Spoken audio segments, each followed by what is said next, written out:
কিন্তু বাটামের বেশ কিছু স্ট্রাকচার চারিদিকে পাচ্ছ। ওইখানে কিন্তু মাতৃ প্রতিমা ঢাকা অবস্থায় রয়ে চলে এসেছি, যেখানে অ্যাকচুয়ালি মাতৃ প্রতিমা থাকবে। কিন্তু ওপরে দেখতে পাচ্ছি এরকম মানে ফ্লোর টাইপের উল্টানো ইউ এর মতো একটু স্ট্রাকচারাল কাজ।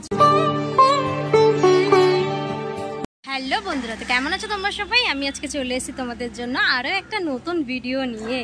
এই মুহূর্তে রয়েছি গড়িয়াহাট, আর আজকে তোমাদেরকে নিয়ে যাব গড়িয়াহাটের ভীষণ জনপ্রিয় দুটো পুজোর প্রস্তুতি দেখাতে। সেটা হচ্ছে হিন্দুস্তান ক্লাব আর হিন্দুস্তান পার্ক। পার্ক বা হিন্দুস্তান ক্লাব দুটো কিন্তু একদম পাশাপাশি বলা যেতে পারে, একটা রাস্তার এই পারে একটা রাস্তার ওই পারে। তোমাদেরকে চলে আসতে হবে একদম গড়িয়াহাটগামী যে কোনো অটো বা বাস ধরে বাসন্তী দেবী কলেজ, ঠিক বাসন্তী দেবীর পাশের রাস্তাতেই হচ্ছে হিন্দুস্তান ক্লাব। নিয়ারেস্ট বলি তাহলে নিয়ারেস্ট ট্রেন স্টেশন হচ্ছে বালিগঞ্জ, আর মেট্রো স্টেশন হচ্ছে কালীঘাট। এছাড়াও গুগল ম্যাপের লিঙ্ক তো অবশ্যই ডেসক্রিপশনে থাকবে, সেটা চেক আউট করতে কিন্তু একদম ভুলবে না। হিন্দুস্তান ক্লাবের একদম সামনে, আর সবার আগে যেটা তোমাদেরকে দেখাবো সেটা হচ্ছে এই মাস আর্টের ব্যানারটা। প্রিভিউ শো 2024 মাস আর্টের ব্যানার কিন্তু অলরেডি পড়ে গেছে পুজোতে, মানে 24টা পুজো কিন্তু ইনক্লুডেড থাকে এই মাস আর্টের মধ্যে। আর এই হচ্ছে গড়িয়াহাট হিন্দুস্তান ক্লাব কিন্তু এবারে প্রাউড পার্টিসিপেন্ট রয়েছে। দেখতে পাচ্ছ অলরেডি কিন্তু এখান দিয়ে বাঁশ বাঁধার কাজ কিন্তু শুরু হয়ে গেছে। মেবি এটা লাইটিংয়ের কোনো স্ট্রাকচারও হতে পারে, তবে অনেক দূর কিন্তু বিস্তৃত হয়েছে। মেনলি ওই দিকেও এরকম একটা লাইটিংয়ের স্ট্রাকচারের বাঁশ রয়েছে, আর এই দিকেও একদম মণ্ডপের সামনেও এরকম একটা রয়েছে। মেবি এটা লাইটিং হবে একদম পুরো মাথার ওপর দিয়ে যে লাইটিংগুলো করা হয় পুজোর সময় এই রোডে, প্যান্ডেলের একদম কাছে। আর দেখতে পাচ্ছ ইতিমধ্যে কিন্তু বাটামের বেশ কিছু স্ট্রাকচার চারিদিকে অ্যাটাচ করা শুরু হয়ে গেছে। রাস্তার দুই ধারে যদি দেখি, দুই ধারে কিন্তু বাটামের সব স্ট্রাকচার মারার কাজ শুরু হয়ে গেছে, যেটা দেখতে পাচ্ছি।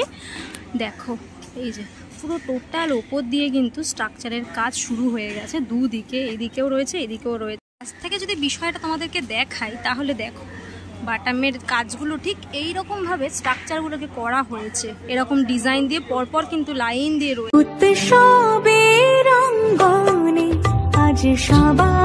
এই যে হিন্দুস্তান ক্লাবের পূজা মণ্ডপ, সেটা কিন্তু একদম রাস্তার ওপরের পুজো, আর রাস্তার একদম এই পয়েন্ট থেকেই কিন্তু প্রত্যেক বছর আমরা মণ্ডপ শুরু হতে দেখতে পাই। ধীরে ধীরে মানুষ সামনের দিকে এগিয়ে যায়। রাস্তার দুধার জুড়ে কিন্তু থিমের পোর্শনগুলো, থিমের অংশগুলো করা থাকে। আর কোনো সময় আমরা দেখতে পেয়েছি ওপরেও বেশ কিছু থিমের অংশ করা থাকে।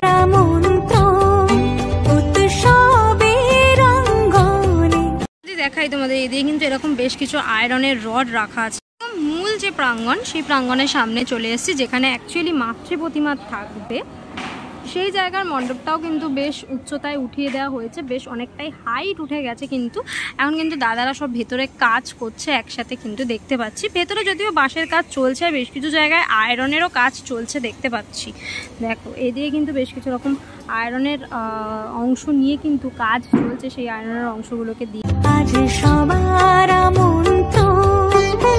কিন্তু অনেকটাই উঠিয়ে দেওয়া হয়েছে মাটির থেকে। আর ওই যে দূরে যে বেদিটা দেখতে পাচ্ছ, ওইখানে কিন্তু মাতৃ প্রতিমা অধিষ্ঠাত্রী থাকবে। যদি একটু তোমাদের ভালো করে দেখাই তাহলে এরকম উল্টানো ইউ এর মতো একটু স্ট্রাকচারাল কাজ দেখতে পাচ্ছি ভিতরে হয়েছে।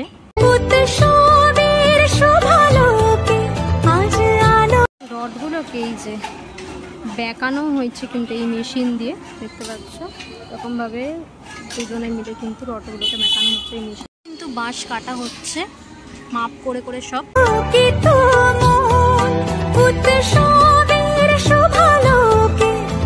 হিন্দুস্তান ক্লাবে কিন্তু বিগত বছরে যেটা দেখেছিলাম সেটা হচ্ছিল দড়িয়া পার। নৌকাকে বিভিন্ন অ্যাঙ্গেলে দড়িয়া পাড়ের ঘটনা হিসেবে ব্যাখ্যা করা হয়েছিল। মণ্ডপের বিভিন্ন অংশে কিন্তু আমরা নৌকা দেখতে পেয়েছিলাম, নৌকার মধ্যে বেশ কিছু যাত্রী দেখতে পেয়েছিলাম। এই বছরের যেটা উপস্থাপনা সেটা হচ্ছে বন্ধনহীন গ্রন্থি। এই যে বন্ধনহীন গ্রন্থি এক্স্যাক্টলি মানে কি, এটা কেমনভাবে সেটা থিমে প্রকাশ পাবে সেটা জানতে হলে কিন্তু ধৈর্য ধরে আরেকটি অপেক্ষা করতে হবে। আগমনের আর 50 দিনের অপেক্ষা। ইতিমধ্যেই কিন্তু বিভিন্ন ক্লাবে আমরা প্রস্তুতি পর্ব একদম তুঙ্গে দেখতে পাচ্ছি। মোটামুটি কাজও কিন্তু অনেক দূর অব্দি বিল্ড আপ হতে দেখা যাচ্ছে। ধীরে ধীরে বাটামের কাজের পর থিমের যে অংশ, সেই অংশগুলো দিয়ে মণ্ডপের বিভিন্ন পার্টগুলোকে সাজিয়ে তোলা হবে। যদিও বাটাম বা বাঁশের স্ট্রাকচার ছাড়া আর কিছু সেরকমভাবে দেখানো নেই। আর একটু যখন মণ্ডপ বিল্ড আপ হয়ে যাবে তখন তোমাদের থিমের অংশগুলো দেখানোর জন্য আমি আসবো, যে কিরমটা লাগে তখন দেখতে। হিন্দুস্তান ক্লাব দুর্গাপুজো পুজোর প্রস্তুতি পর্ব তোমাদেরকে দেখালাম, সবেমাত্র ইনিশিয়াল পর্যায়েতেই রয়েছে। এরপর থিমের পার্টগুলো ধীরে ধীরে কাজ করা শুরু হবে। কে কে এক্সাইটেড হিন্দুস্তান ক্লাবের পুজো নিয়ে অবশ্যই আমায় কমেন্ট করে জানিও, কার কার পছন্দের পুজো সেটাও জানিও। করে রাস্তার এই পারে চলে এসছি, অর্থাৎ বাসন্তী দেবী কলেজের ঠিক অপোজিট রোডেই কিন্তু ভিতরে হয় হিন্দুস্তান পার্কের পুজো। চলে এসছি হিন্দুস্তান পার্কের পূজা মণ্ডপের সামনে। খুঁটি পুজোর দিনকেও আমি এসেছিলাম, কিন্তু এবছরের যেটা উপস্থাপনা সেটা হচ্ছে গল্প ঋতুর গল্প গাথা। তোমাদেরকে কিন্তু আমি সেদিনকে প্রতিমাও দেখিয়েছিলাম এখানের, আশা করি তোমাদের মনে আছে। প্রতিমা কিন্তু ওই যে পিছন দিকে দেখতে পাচ্ছ, ওইখানে কিন্তু মাতৃ প্রতিমা ঢাকা অবস্থায় রয়েছে। তোমাদেরকে সেদিনে আমি দেখিয়েছি মাতৃ প্রতিমা যদিও। আর ইতিমধ্যে কিন্তু এখানে দেখতে পাচ্ছ অনেক বাটাম রয়েছে, কাঠ বাটাম, তার সাথে কিন্তু বাঁশ রয়েছে। এগুলো ধীরে ধীরে মণ্ডপ নির্মাণের কাজেই কিন্তু ব্যবহার করা হবে। এই হচ্ছে মণ্ডপের স্ট্রাকচার। মোটামুটি স্ট্রাকচার কিন্তু অনেকটাই উঠেছে, দেখতে পাচ্ছি হাইটটাও কিন্তু বেশ অনেকটাই উঠে গেছে। আর ভিতরেও কিন্তু বেশ কিছু কাজ আমি দেখতে পাচ্ছি। দু সাইডটা এরকম ওঠানো রয়েছে, আর সামনের দিকটাতেও কিন্তু দেখতে পাচ্ছি অনেকটা হাইটে রয়েছে। আর এইগুলো পেরিয়ে কিন্তু একদম পিছন দিকে মানে ব্যাক সাইডটা রয়েছে মাতৃ প্রতিমা।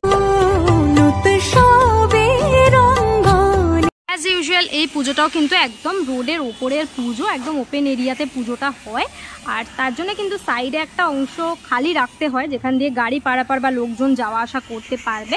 সেই জন্য কিন্তু এই সাইডের অংশটা ফাঁকা রাখতে হয়। আদারওয়াইজ কিন্তু পুরো জায়গাটাকেই নিয়ে নেওয়া হয়েছে এবারে দেখতে পাচ্ছি মণ্ডপের অংশ হিসাবে।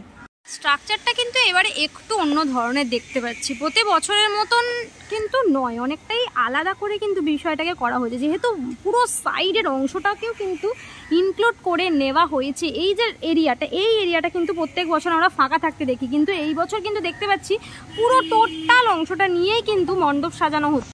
পরেও কিন্তু ভেতরেও সব স্ট্রাকচার বাঁধা হচ্ছে, যদিও প্রাথমিক পর্যায়ের কাজই। এরপর এখনো অনেক হিউজ কাজ বাকি আছে, সবেমাত্র কাজের এখন প্রাথমিক পর্যায়েই বলা যায়। যেহেতু ঠাকুরটা মোটামুটি কমপ্লিট, সেই জন্য কিন্তু শুধুমাত্র প্যান্ডেল গড়ার কাজটাই এখন করা হবে, তারপর ধীরে ধীরে ঠাকুরের রং করা হবে। সামনের অংশটাতেও কিন্তু বেশ এরকম অনেক স্ট্রাকচার বাঁধা হয়েছে যেটা দেখতে পাচ্ছি। আর এই জায়গাটাতেও কিন্তু ওপরে দেখতে পাচ্ছি এরকম মানে ফ্লোর টাইপের করা হয়েছে।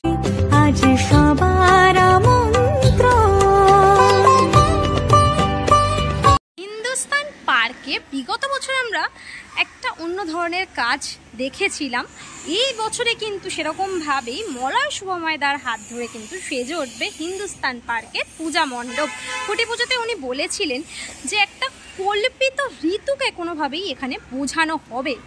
এই যে সামনের অংশটা আমরা অনেকটা উঁচু দেখতে পাচ্ছি, সাইডেও কিন্তু এরকম একটা রাস্তা করা আছে, বাট কোন দিক দিয়ে এন্ট্রি হবে বা কিভাবে মানুষ মণ্ডপে প্রবেশ করবে সেটা কিন্তু ইতিমধ্যে বোঝা যাচ্ছে না। দিদি আমি কিন্তু একদম চলে এসেছি অন্দরমহলে, দেখতে পাচ্ছ এই হচ্ছে ভেতরের পরিবেশ। মাতৃ প্রতিমা কিন্তু ওখানে ঢাকা রয়েছে, যদিও বিশেষ কিছু সেরকমটা তোমাদের দেখানো নেই।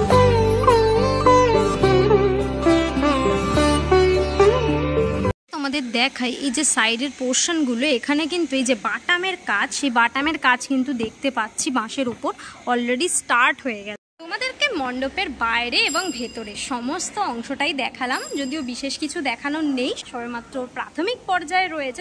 তোমাদেরকে দেখালাম হিন্দুস্তান পার্ক ও হিন্দুস্তান ক্লাবের দুর্গাপুজোর মণ্ডপ প্রস্তুতি পর্ব।